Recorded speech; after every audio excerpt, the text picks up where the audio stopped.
Hello and welcome to the Rouse IAS Focus Weekly. Today on 16th of January 2025, I'll be discussing the developments in the subject of science and technology in the past 1 week. I'll be covering from the date of 9th of January 2025 till 15th of January 2025, and these are the topics that were popularly there discussed in the news. Right? So we'll start with LignoSAT. LignoSAT has been a popular satellite recently launched. We'll talk about it. We'll talk about the pink fire retardants. They were used in mitigating and controlling the wildfire of California. Then we'll talk about the floating nuclear power plants. What are its prospects? It has been in the news recently, although it is there popularly discussed since 2020, ever since Russia launched one. Then we'll talk about the bacteria that craves toxins. This happens to be an important discovery in the area of agriculture sustenance and also mitigating land degradation and pollution. Then we'll talk about the 6th generation fighter aircrafts and the Aero engines and what has been the recent statement made by the chief of DRDO. Then we'll talk about Nag missile, anti-tank guided missile Mk-II, which has been recently successfully tested at Pokhran, Rajasthan. What are its capabilities? What makes it better than Nag when its predecessor Nag missile Mk-I. Then we'll talk about the Genome India project. This project has recently completed its phase 1 and now it is going to start with the phase 2, and we'll see what are its objectives, what are its achievements. So now let's start with the first topic, that is LignoSAT. LignoSAT, it has been in the news lately, and this is the world's first ever 100% wooden satellite, and it has recently been deployed in the lower Earth orbit. And what makes this satellite so special? What is so special in using wood as a next generation material for spacecrafts? Let's talk about it. So guys, LignoSAT is a satellite that has been developed by Japanese researchers and launched by JAXA. JAXA is the Japanese Aerospace Exploration Agency, and this agency has made the world's first ever wooden satellite. Right? Now, what is so special about wood? See, before I talk about and dive deeper into LignoSAT, you have to acknowledge a fact that the space, observation space satellites that we have been launching, there are many countries today who have developed the capability of building satellites, and they've even placed their satellites in space, in the outer space. But this has created a problem of space debris. It has caused a massive pollution of space debris. It has caused a massive pollution of satellites revolving around the Earth. It has caused a lot of crowding in the lower Earth orbit, and on top of that, these satellites, once they run out of their service life, they eventually become junk and contributing into space debris. Now, there have already been instances where this space debris has shown risk to the other actively working satellites, and in the worst cases, if it doesn't burn out while re-entering into the Earth's atmosphere, it can even cause damages on the Earth's infrastructure, or even the natural ecosystem. So when it comes to LignoSAT, as it is the world's first wooden satellite, many of you can easily guess that wood happens to be a naturally occurring biodegradable material. So this particular satellite already paves an important aspect of developing future sustainable materials. Right? So one of the main objectives of this is to explore the sustainable materials and reduce space debris. This is the first main objective of LignoSAT. Now, this LignoSAT is a very small satellite, guys. It's a very small satellite. It is just 900 grams in weight. We often consider the satellites less than 1 kilogram of weight as CubeSats. Right? We consider them as CubeSats. So LignoSAT would ideally qualify as a CubeSat. Here are some of the features of LignoSAT satellite. So it weighs around 900 grams. It is of the variant called CubeSats. Then it has been deployed at 400 kilometers above the Earth's surface. That basically is known as the lower Earth orbit. Now guys, this LignoSAT was also in news last year in the month of November, when it was first sent to the International Space Station. So LignoSAT today has been deployed. In the past 1 week, it has been deployed in the lower Earth orbit. But in the last year itself, in the month of November, if I'm not wrong, it was on 6th of November, this particular satellite was sent up to the International Space Station, and there it was assembled, it was eventually tested, and then it has been deployed finally to the lower Earth orbit in January of 2025. So as it says, it was sent on a SpaceX cargo space flight. It was the Dragon space flight cargo, and to the International Space Station in November 2024, and later it was deployed from the IAS International Space Station to its current position, that is in the lower Earth orbit, right? Now this satellite, as it says, it is just 900 grams in weight. This satellite is just a 10 centimeter long Honoki magnolia wood. This is the wood panel. This is the wood that has been used. It is indigenous to Japan. Honoki magnolia wood panels have been used, and they have been assembled in the Japanese wood joinery method.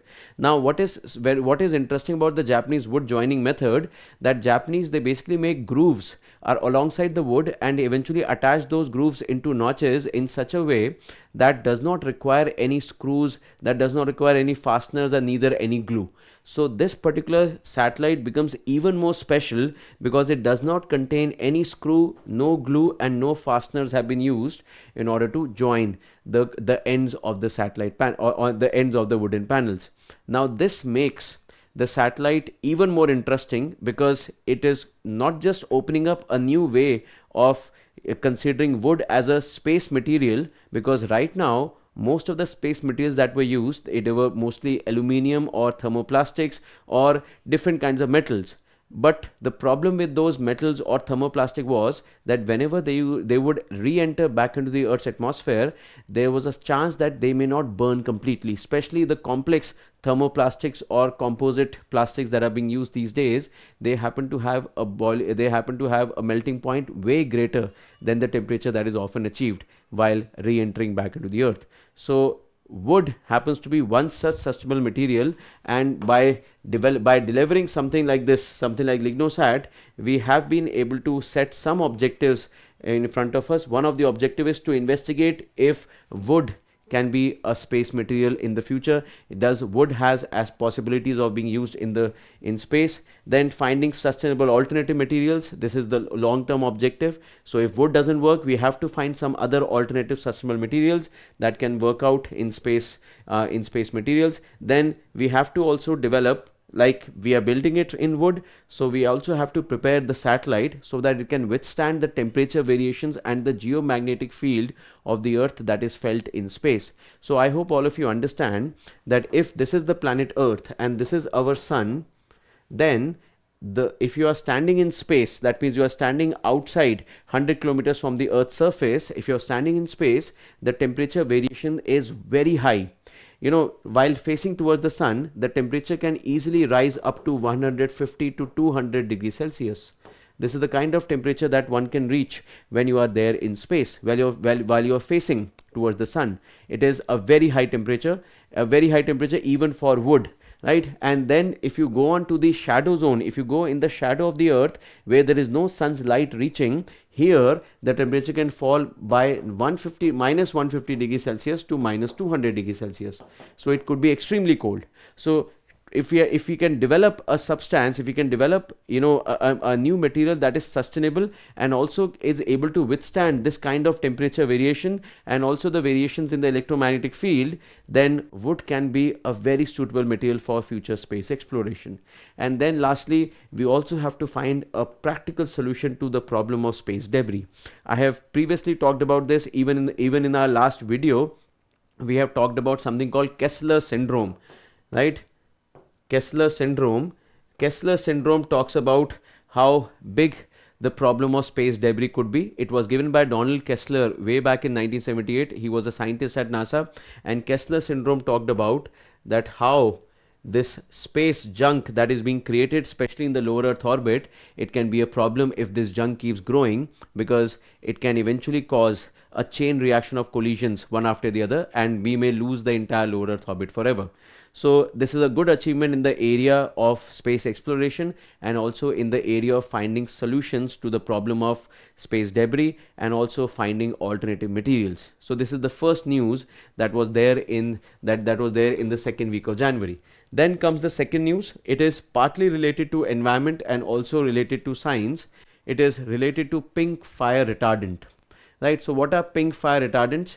So if you have been following news lately, you may be knowing that in the state of California, USA, there have been a significant outbreak of wildfire, and this wildfire was already predicted for the past six months. They knew that there is going to be an extreme fire event because of the extreme drought that the state has been facing, and because of the extreme shedding of leaves, extreme shrubs that were out there, and a single wind could have created or could have triggered this wildfire. So they were knowing that there was already a chance of a wildfire.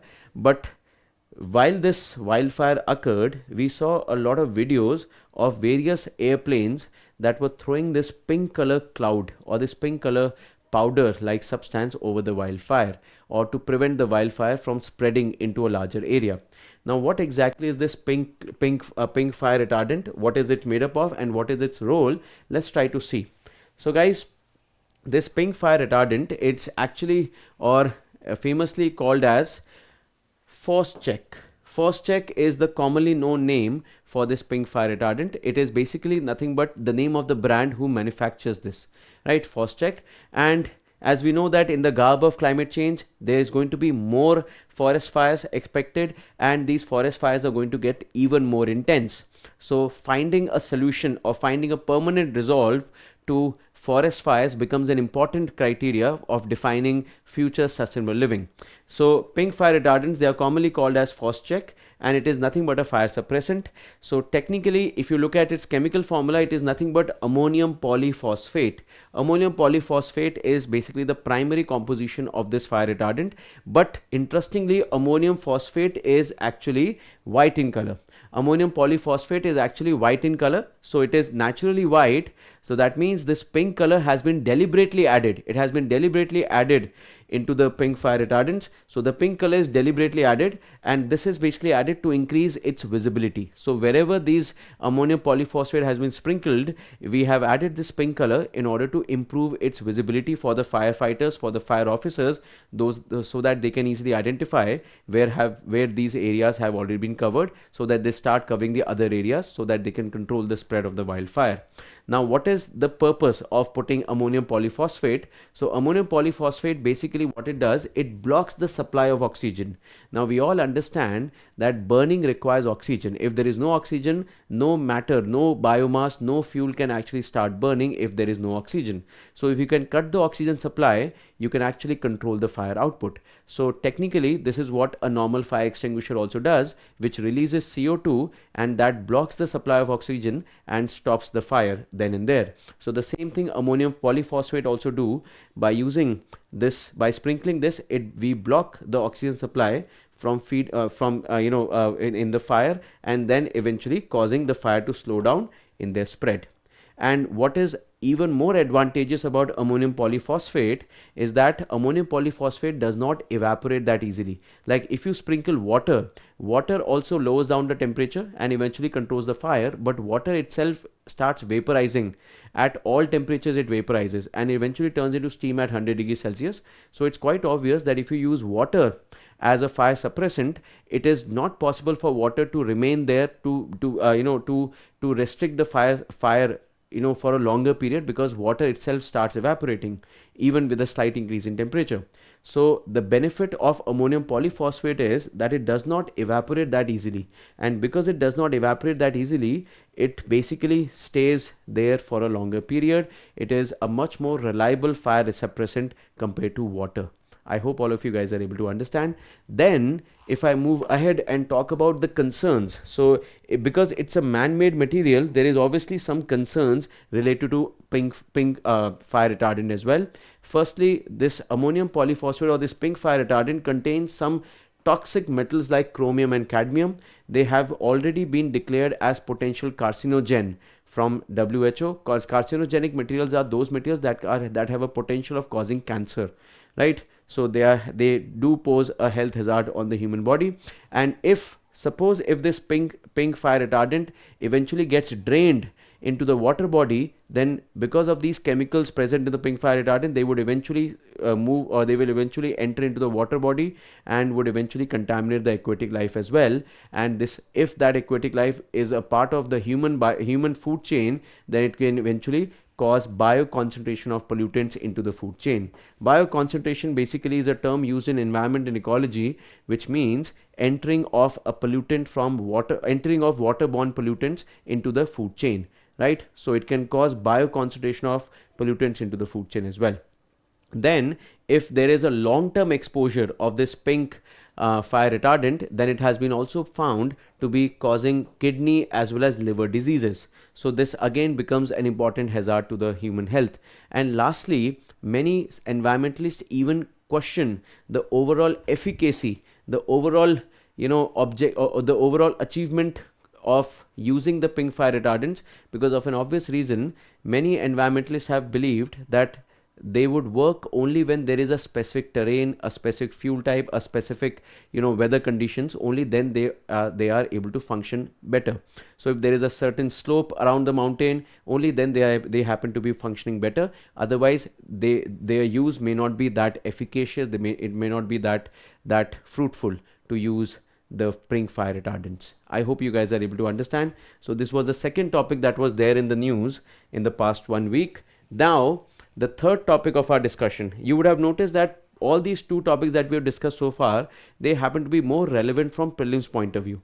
But of course, you can use them as dimensions in your mains answer as well, especially if a question is asked related to technologies available at our disposal against climate change resilience, or if a question is asked related to LignoSAT, related to space commerce or the future of space. What are the objectives? What are the important issues that space industries today may be facing?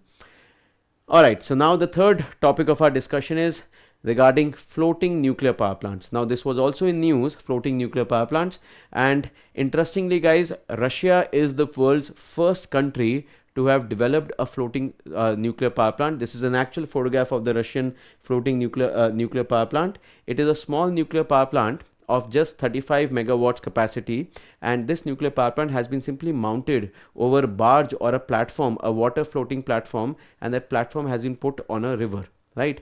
So this basically becomes a floating nuclear power plant, and the advantage of these floating nuclear power plants, we'll be seeing them in a short while. So what exactly is the floating nuclear power plant? So it's a typical design includes installing a small modular reactor. In India, now we have started calling it Bharat nuclear reactors, the small nuclear reactors. The small modular reactors normally have a capacity of less than 250 or 300 megawatts. Less than 250 or 300 megawatts. This is the normal capacity for a small modular reactor, right? So in case of a floating nuclear reactor, so these are nothing but a small modular reactor once mounted over a floating barge or a floating platform in order to provide clean energy or clean electricity. So it is a small modular reactors on floating barges or platforms to provide clean electricity and heat for remote coastal locations. Now guys, I'll try to explain this in the context of India itself so that one can easily understand.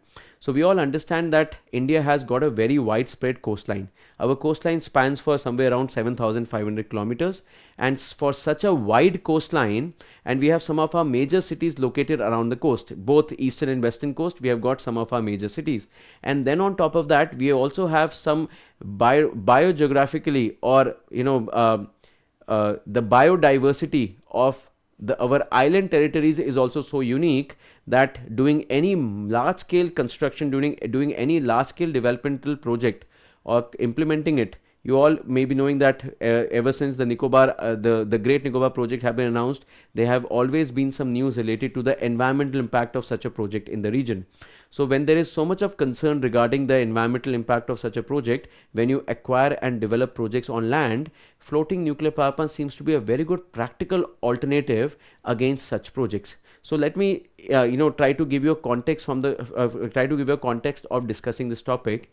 So if you look at the coastline, it is around 7,500 kilometers long, and then when you look at the island territories of India, they all are supposed to have rich and unique biodiversity. I hope all of you understand both Andamans and Lakshadweep are basically part of this Mission Blue, hope spots of the world, right?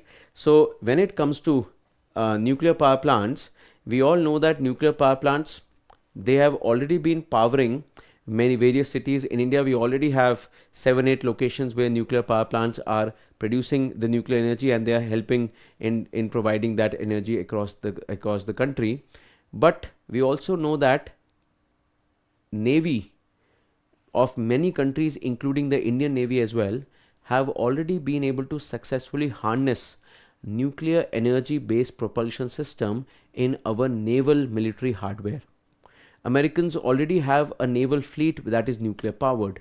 India already has a submarine fleet that is nuclear powered. I'm talking about INS Arihant, and very recently INS Arighat was also in news.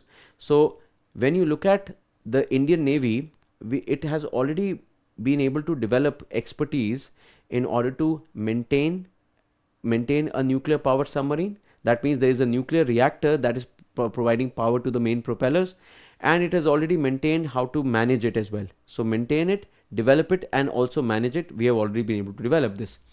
When you talk about countries like Russia and America, they have an expertise of maintaining nuclear powered submarines, nuclear powered naval fleet for more than 40 years now.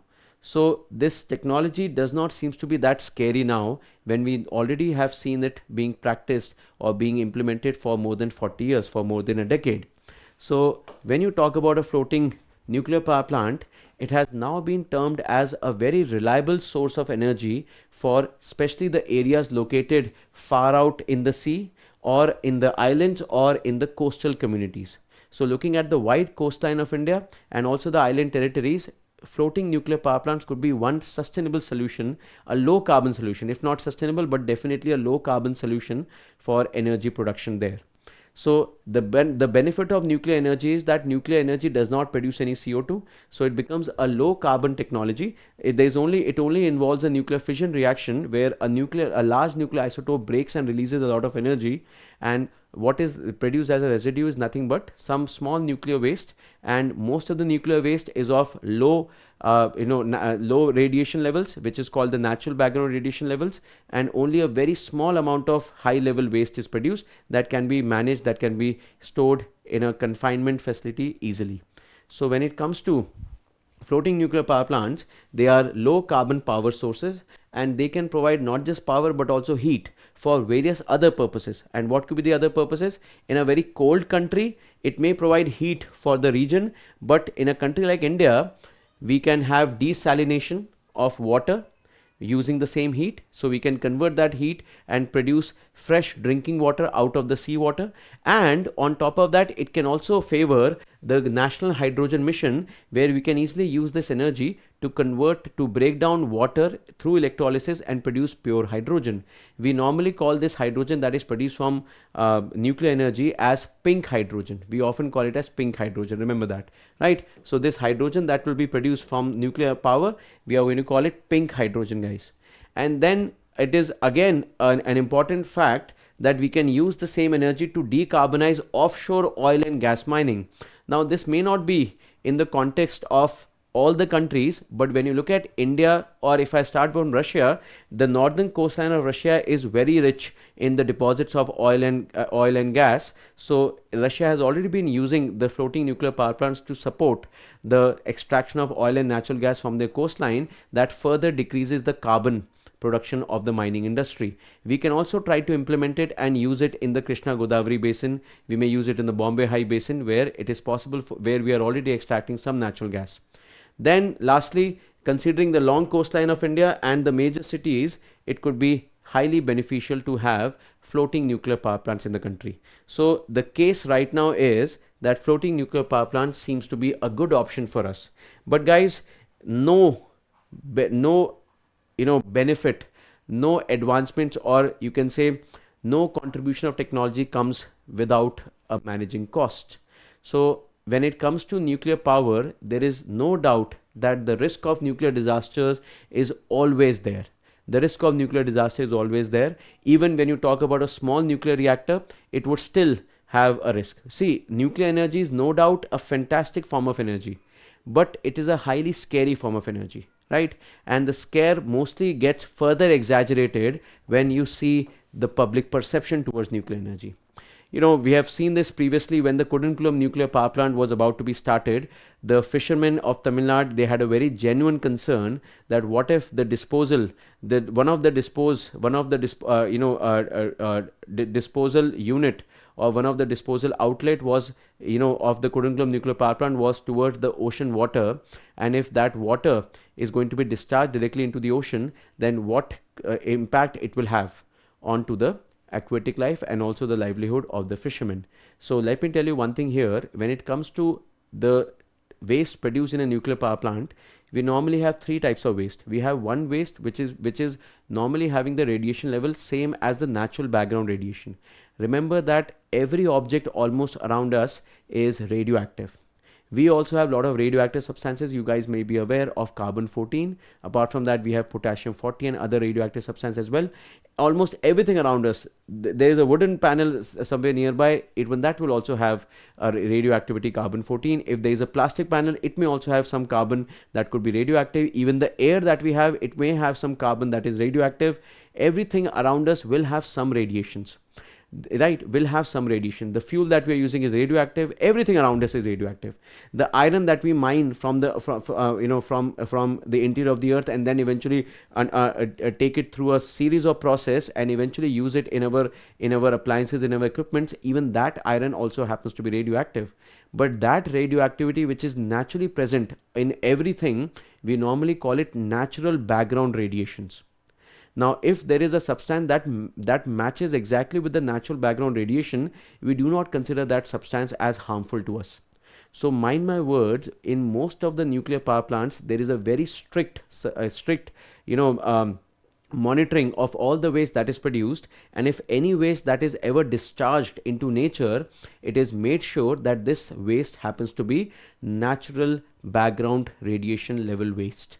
It means it should have radiation levels similar to the natural radiations, so it should not have any long-term impact or even short-term impact on the living organisms. I believe all of you are able to understand. So when it comes to waste, which is really a concern, is the high-level waste. And high level waste is something that requires you to have a proper confinement facility, which has to be completely isolated, and it has to remain isolated for thousands of years, because this high level waste could be very dangerous. But if I tell you that this high level waste, if you consider all the nuclear power plants, the high level waste facility would not even require this entire room. It is produced in a very small quantity, and that quantity can easily be managed and kept in isolation fairly easily without causing any concern to the local people around. So I often give this example, or I often say this in the class, that the best defense or the best management technique against disaster is to know about disasters, to know about the technology. So the people who know more about nuclear energy, they will be having less fear about nuclear energy. So having floating nuclear power plants could be a game changer for India's energy security and low carbon future, but it is important that the local people and the people otherwise should also know about it, so that they understand how the nuclear energy works, they understand how the nuclear waste disposal works, and also can learn or prepare better in if in the situation of a disaster that ever happens. I hope you guys are able to understand. Although there is one concern, that is the concern of costing. Still, nuclear energy happens to be way more expensive than solar energy. If I do a percentage comparison, then it is almost 500% more expensive than solar energy today. So in terms of costing and scaling it up to the cost of solar power is something that has to be dealt with. Although nuclear energy has its own advantages, that it does not have to depend on the location where you are setting it up. It does not have to depend on any sunlight, any pressure conditions, which is often the problem with solar and wind power, which heavily depends on the naturally occurring sunlight as well as wind. Right, so that becomes an advantage of floating nuclear power plants. I hope you guys have been able to understand. You can keep a notebook handy and write these points. Also, the PPT is going to be shared eventually, so it is there in the description. You can download the PPT and you can use it as your notes as well. Now, the next topic of our discussion is another news. It is called bacteria that crave toxins. Now, this is a very important news in the domain of land degradation. We all understand one fact, that one of the major problems in agriculture today, especially in India, is extensive use of chemical fertilizers, extensive use of chemical herbicides, pesticides, and various other toxins in the agricultural field. And it is obviously an even bigger concern because these chemicals eventually enter into the food chain, they bioaccumulate into the food chain, and then eventually contaminate the entire food chain, finally causing cancer and other life-threatening diseases, especially to humans. So this research becomes an important research in this context because scientists of IIT Bombay have recently identified two bacterias. The names of these bacterias are important, guys. Please do keep a note of it. It's called Pseudomonas and Acinetobacter. So these are the two bacteria that have been there, that have been discovered by the researchers at IIT Bombay. And what is interesting about these two bacteria are that these two bacteria are capable of breaking down the harmful aromatic or ring-shaped compounds, which mostly are nothing but insecticides, herbicides, and some industrial effluents. So there are a lot of chemicals that are released and eventually put in the agricultural fields that happens to be highly dangerous, and these two bacteria, they produce certain enzymes which can naturally help them to break down these complex molecules. And guys, it's not just breaking down these molecules. Once they break down these molecules, they even break them down into smaller chemical substrates that can essentially be absorbed back by the plants, leaving no residue, no harmful residue. Right, so plants can eventually absorb those small chemical substrates and can eventually these chemical substrates can act as fertilizer for the plants later on. So guys, this phenomena in biology as well as environmental science is known as bioremediation. Bioremediation simply means when we use bacteria for solving environmental problems. So when you have an environmental problem and you try to find a bacteria to solve it, you take reference of a bacteria to solve it, we call it bioremediation. And it is also known as biofixation. Why it is called biofixation? Because the bacteria act upon these chemicals, they break them down and break them into smaller chemical substrates that essentially become nutrients for the plants. So it not only finding a remedy for the problem, but also fixating it into chemical nutrients. So there are some of the chemical compounds that are often being used in agriculture or in food preservation. It is naphthalene, benzoates, and phthalates are the chemicals that are used in cosmetics, textiles, food preservation, and pesticides. And these are the chemicals that can be easily broken down with the help of these two bacteria. Remember the name of the bacteria, guys. The bacteria broke down the undesirable compounds into simpler compounds, much like cutting a long chain into small bits and pieces. I hope you guys can get it. In this process, they release nutrients such as phosphorus and potassium, which are soluble in water and can be absorbed by the plants. And remember, guys, both phosphorus and potassium are important nutrient elements for plants. So you guys may be knowing that for every plant, we require NPK type nutrients that includes nitrogen, phosphorus, and potassium. So when these bacteria are breaking down the complex molecules and converting them into phosphorus and potassium, it is obviously not just helping in managing the waste or improving the land, managing the pollutants, but also improves the nutrition quality of the soil.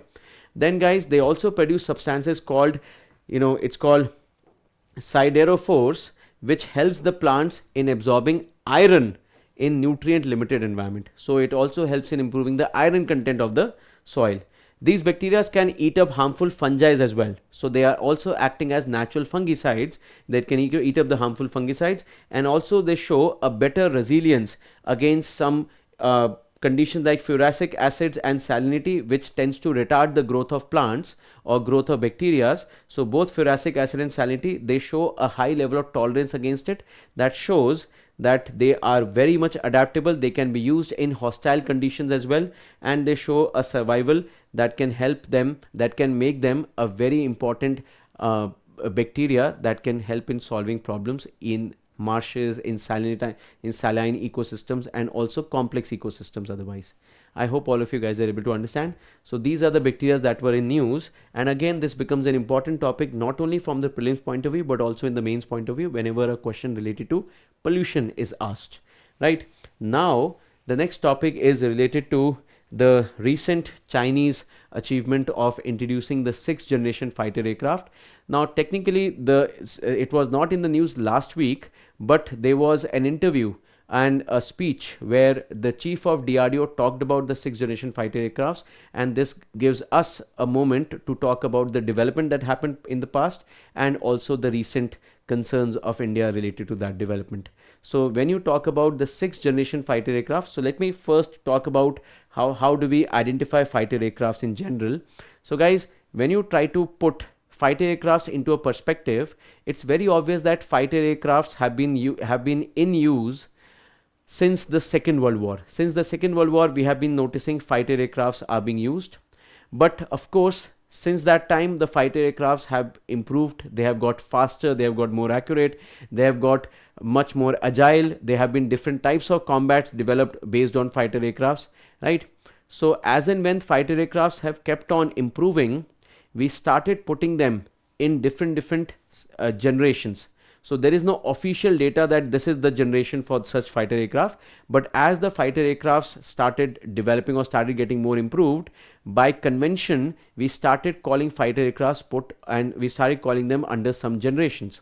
So the first generation fighter aircrafts were the ones which were able to carry a very small payload. They did not have a very long distance of long distance of coverage. They did not even have a high speed. But as you went further, you dealt into the area of developing a speed faster than the speed of sound, that is often known as supersonic speed. We developed a capability where it can even hide away from the radars. We call it hide away from any surveillance system or radar system. We call it the stealth technology.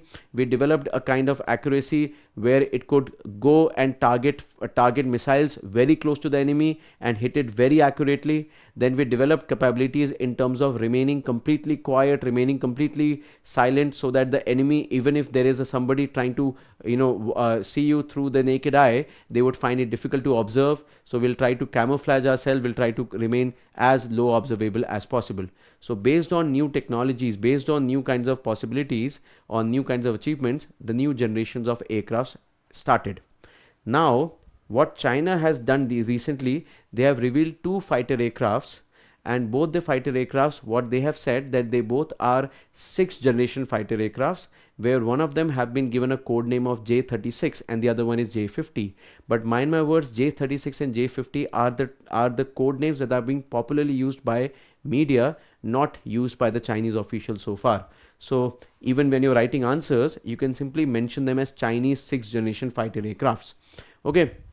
So there are two fighter aircrafts that the Chinese have revealed, and in December 2024 they revealed these two sixth generation fighter aircrafts. They are calling them J-36 and J-50, and they have been manufactured in the two facilities of China. One is Shenyang and the Chengdu facility. Both of them are basically aircraft manufacturing facility of China, and they possess some unique features that basically makes them the sixth generation fighter aircraft. By the way, this is the first country to have achieved and revealed this technology so far, right? So what are some of the features? The first feature is that it has got a triple engine. It does not have any tail. Right? Then it has got double delta flying wing configuration, which basically help it to maneuver faster, move very fast, and eventually maintains a very less visibility to a radar, right? Giving it the feature of being stealth. Stealth is basically when you remain, completely hidden from any radar or any surveillance technology. And then one more interesting factor or one more interesting feature that these aircrafts have is that they do not have any afterburners. Now these afterburners are basically put in a jet engine, and they tend to reuse or reheat the exhaust. In that way it gives a stronger thrust to the fighter aircraft. It is used often when the fighter aircraft is about to take off or accelerates at a high speed. Now these afterburners, because they release a lot of heat and fire at times, so it is very obvious that they can easily be sighted by the enemy. So even if you're flying at night, these afterburners can easily make your position, make your fighter aircraft very vulnerable to the enemies. So the interesting thing about the Chinese sixth generation fighter aircraft is that they don't have any afterburners. There are no afterburners installed here, so they are able to achieve a supersonic, a speed faster than the speed of sound without the afterburners, right? So this basically makes the engine technology of the Chinese fighter aircrafts way ahead of its time. And China is the first country to have achieved this particular technology, and they have been able to place it in a fighter aircraft. I hope you guys are able to understand. This is the thing that makes the Chinese 6th generation fighter aircraft the next generation fighter aircraft. Now, what is the concern for India? See, the first concern is India is having a huge budgetary deficit when it comes to research and development in defense. It has this particular response that I have covered here. It is from the chief of DRDO, right, and Dr. Kamath, and I'm Dr. Samir Kamath, and it is based on the interview that he gave that was published in the Hindu newspaper. So the pointers have been taken from that particular part. These are not my personal opinions here. So let me tell you that firstly, what the chief of DRDO says, that if India needs to develop a 6th generation Aero engine, then we have to go for some foreign collaborations.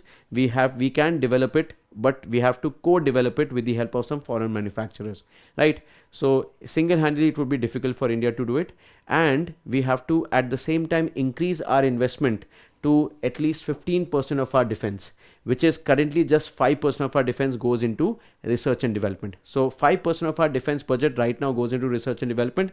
According to the chief of DRDO, we have to increase it to at least 15%, sorry, not 50%, 15% in order to deliver such cutting edge technology.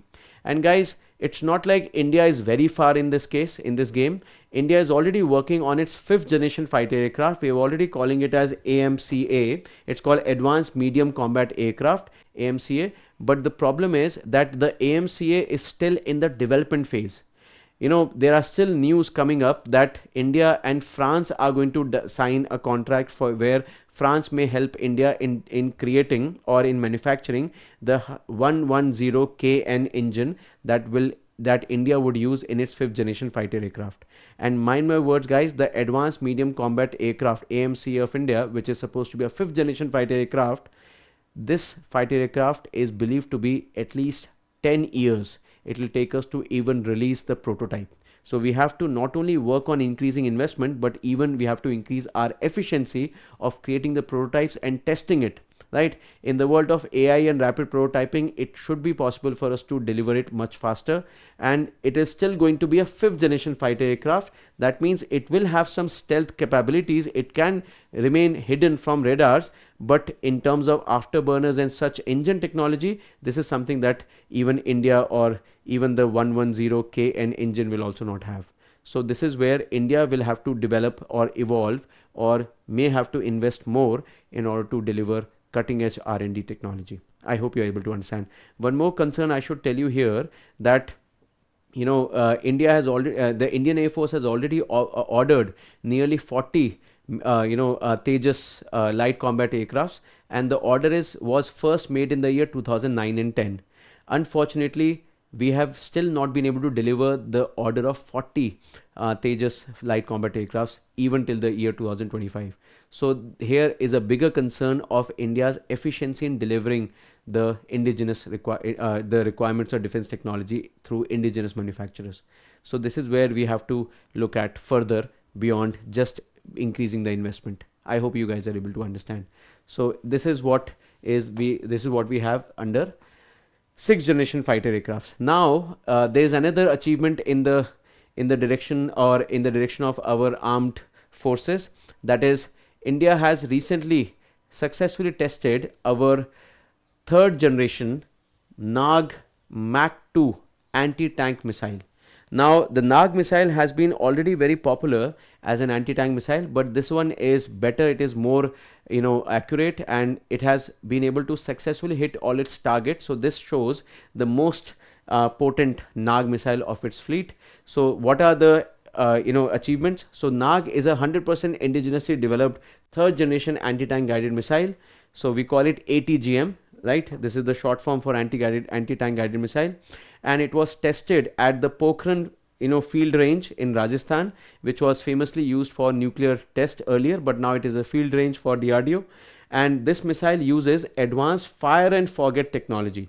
Now fire and forget basically means that once you lock the target of the enemy. So even if the enemy target is moving, even if the target is not stationary, it is moving, like it says it's anti-tank, so tank is very likely to be a moving target. So once you lock the enemy's target, and even if the target is moving, you fire the Nag missile, the Nag missile will find the enemy and hit it. So this basically makes Nag missile a one of a kind missile which has the capability of pinpointing and striking a specific location, even if the location itself is moving at the all the time.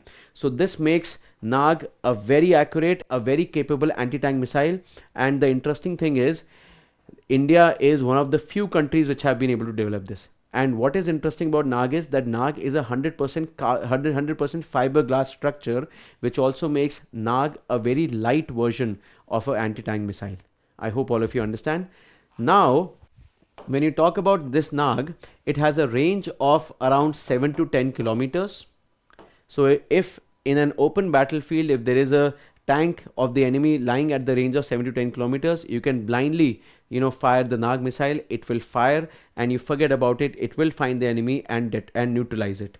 And then secondly, its carrier is called Nag missile carrier, known as Namika. Now Namika was already a carrier built for the previous version of Nag, but the Nag Mk-II version is already compatible with the Namika carrier, and it was tested in the Namika carrier itself, right?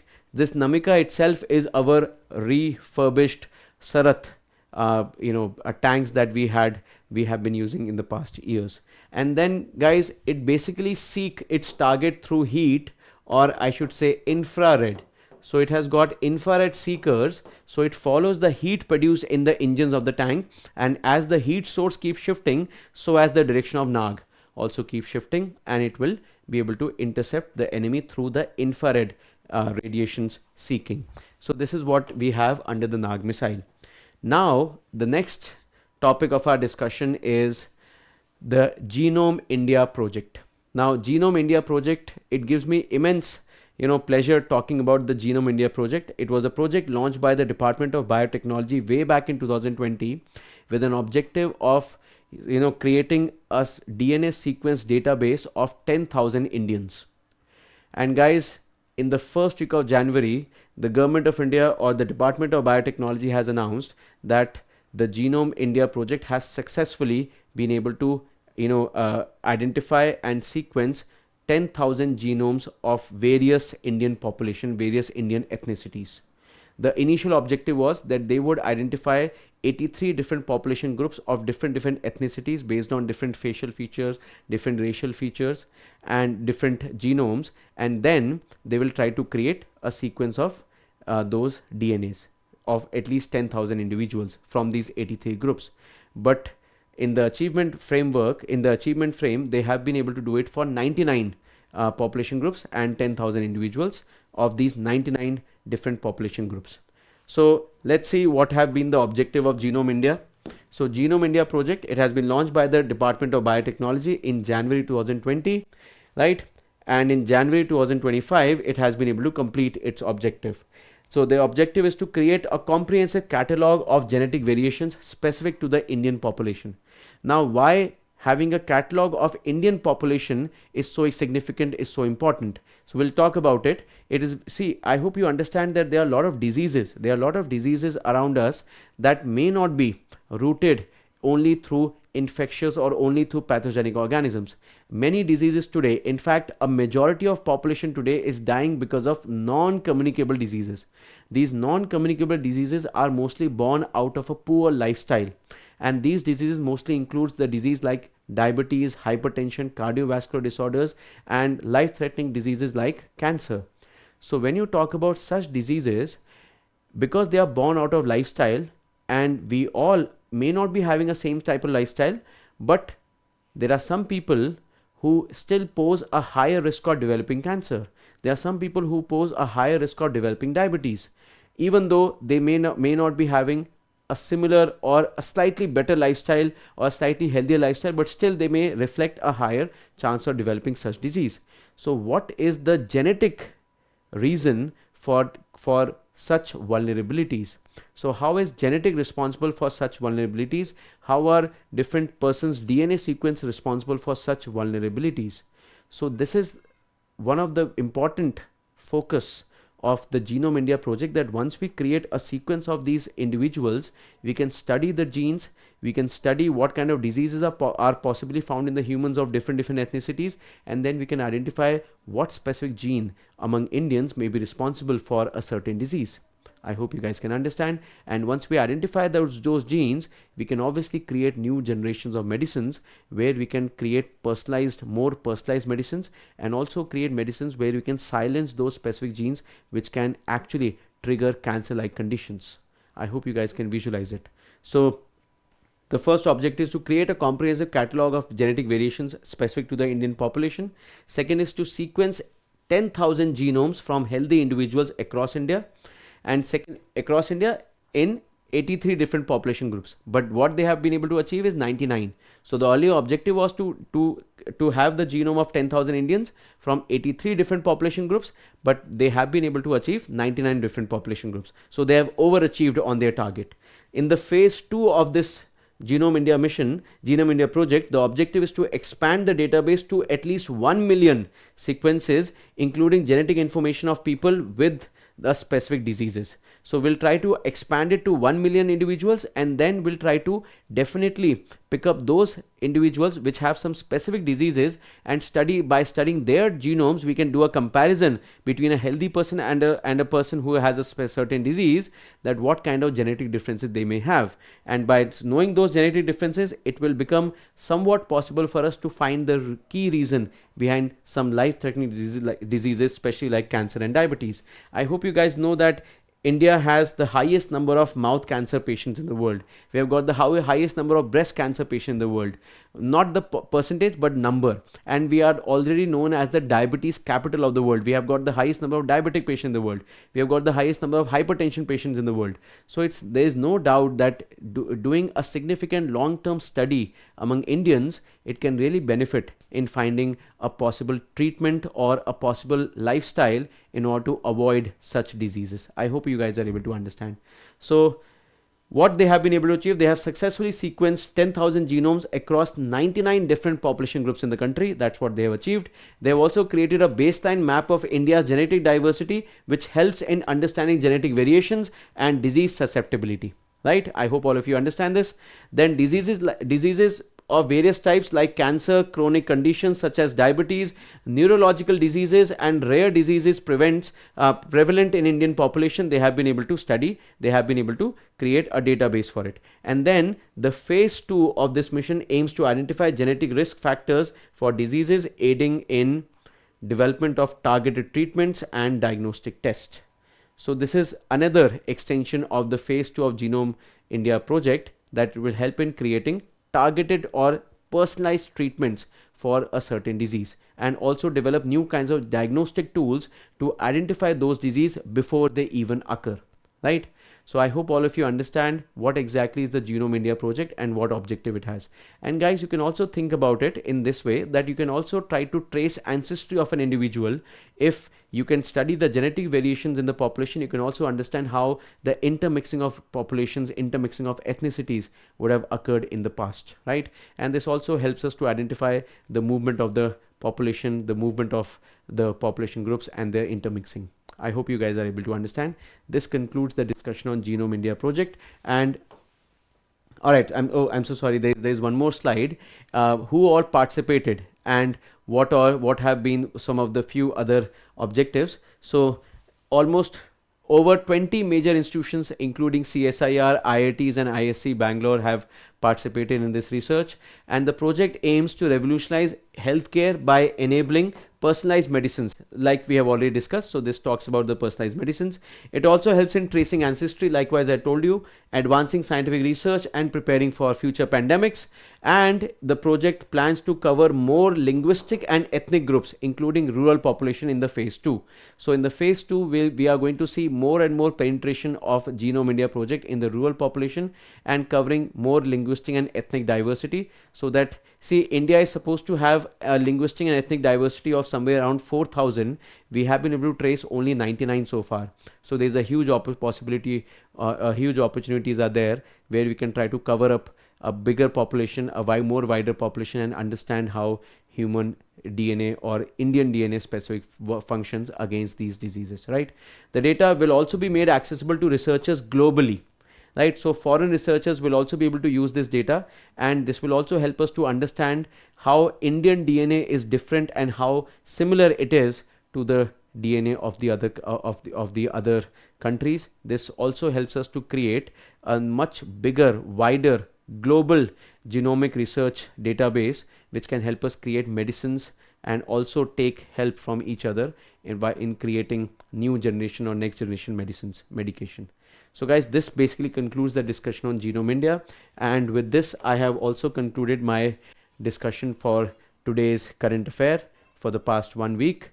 And there are some of the questions that I've mentioned that I've kept here. You guys can give it a try, write your answers in the comment section, and this is question number 1, this is question number 2. You can find the you can pause the video, or else you can download the PPT in the link given below,